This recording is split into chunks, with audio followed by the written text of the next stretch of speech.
What's up, y'all? It's your boy Troy, aka T King Mode, and welcome to the RotoBaller Fantasy Sports YouTube page. Make sure you like and subscribe. Today, we're gonna be doing some trade talk. 2 buys, 2 sells. So let's get into the episode.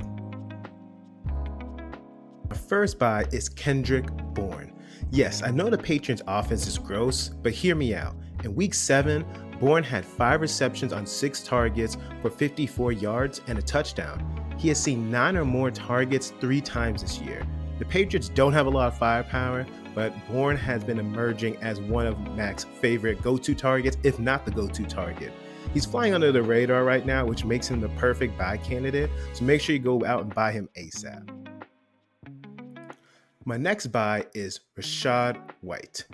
Now, the Bucs' run game is nothing to brag about, but one thing we know is that volume is king in fantasy football, and Rachaad White is getting plenty of it. Entering Week 7, White was 6th in snap share, 12th in opportunity share, and 12th in red zone touches amongst all running backs.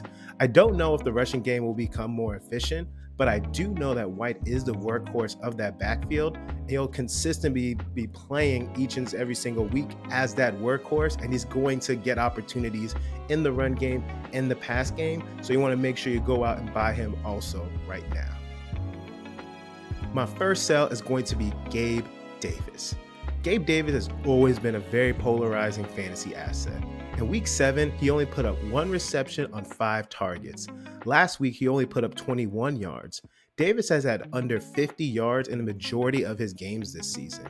He has scored 4 touchdowns this season, which is overall propping up his fantasy production, but with Stephon Diggs commanding the targets and other Bills options emerging like Dalton Kincaid, you still have Dawson Knox, James Cook is getting more work out of the backfield.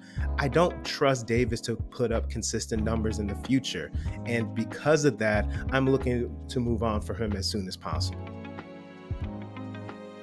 And my last sell is going to be Jameson Williams. Jameson Williams is very talented, very fast, but he's not very good at putting up consistent fantasy points. In Week 7, he saw 6 targets, 0 receptions. Last week, he got 2 receptions on 3 targets for 53 yards, and he happened to score a touchdown. But the week before, his first week back from suspension, he had 2 receptions for 2 yards. He hasn't caught more than 2 passes since he's been back, and he has to compete with St. Brown, Gibbs, Laporta, as well as Reynolds for target share. He still has name value, so you can sell him off of that, but I don't see him being a reliable fantasy option in the future. It's just too much competition, and he's not seeing enough targets, and he hasn't put up enough production to make me confident in him. So because of that, I'm trying to move on from him. Now is a summary of my buys and sells. My buys are Kendrick Bourne and Rachaad White.